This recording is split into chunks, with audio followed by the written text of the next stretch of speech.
નમસ્કાર, આજના મુખ્ય સમાચાર એન્કર પ્રાચી સાથે।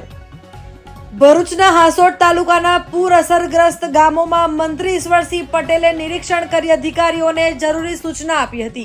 ભરૂચના હાસોટ તાલુકામાં કીમ નદીનું જળસ્તર વધતા આસરમાં, ઓભા અને પાંજરોલી અને કંટિયાળ ઝાડ સહિતના ગામોમાં પૂર જેવી પરિસ્થિતિ સર્જાઈ છે।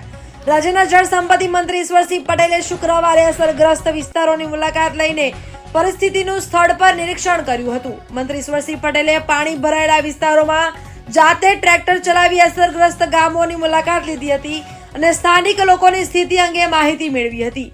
તેમની સાથે પ્રાંત અધિકારી ભવદીપસિંહ જાડેજા, મામલતદાર રણજીત મકવાણા, પોલીસ ઇન્સ્પેક્ટર નયન વસાવા સહિતના અધિકારીઓ પણ હાજર રહ્યા હતા।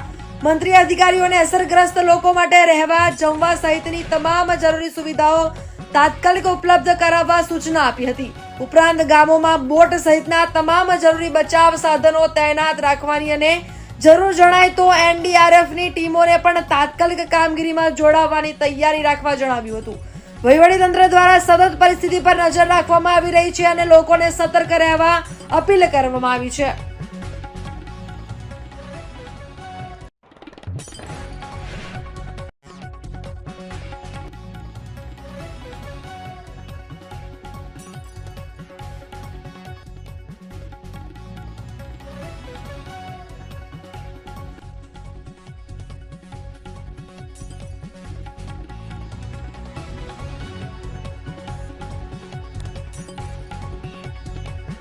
ગઈકાલે વાત કરીએ, ગઈકાલે અંકલેશ્વરની અંદર 6 ઇંચથી પણ વધુ વરસાદ વરસવાને કારણે અને સિઝનનો કુલ 22 ઇંચ જેટલો વરસાદ વરસી રહ્યો છે અને એને લઈને જે કીમ નદી છે એનું ઉદ્ગમ સ્થાન જે છે એ નેત્રંગથી છે અને નેત્રંગ તાલુકો, વાલિયા તાલુકો, માંગોલ તાલુકો અને હાંસોદ તાલુકો આમ મળીને ઉપરવાસમાં જે વરસાદ પડે છે ટોટલી પાણી એ કીમ નદીમાં આવ્યું છે અને આંબલી ડેમ પણ છલકાવાને કારણે ત્યાંના દરવાજા ખોલવાના કારણે આજે કીમમાં પૂરની પરિસ્થિતિ સર્જાય છે। એમાં સરકારી ટીમ પણ SDM શ્રી, મામલતદાર શ્રી અને TDO શ્રી તેમજ પોલીસ ઇન્સ્પેક્ટર પણ આ સ્થળની મુલાકાત લઈને જે લોકો ફસાયા હતા એમને સલામત સ્થળે લાવીને પોતાને પીવાના પાણીથી લઈને જમવાની વ્યવસ્થા પણ સરકાર દ્વારા કરવામાં આવી છે અને સાથે સાથે સ્વૈચ્છિક સંસ્થા દ્વારા પણ કરવામાં આવી રહી છે।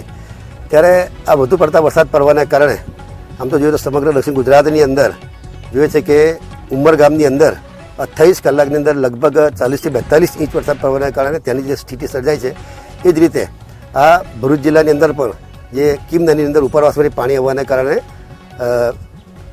પાંજરોલી, ઓભા અને આસરમાં આ 3 ગામોની અંદર લોકોને સ્થળાંતર પણ કરવામાં આવ્યા છે અને સેફ જગ્યાએ રાખવામાં આવ્યા છે। સરકાર પણ આ બાબતે કટિબદ્ધ છે અને અનિશ્ચિત બનાવ ન બને એના માટે આ રસ્તો બંધ કર્યો, ત્યાં પોલીસ દ્વારા લોકોને અવર જવર માટેનું પણ બંધ કરીને લોકોને સલામત સ્થળે લઈ જવામાં આવ્યા છે।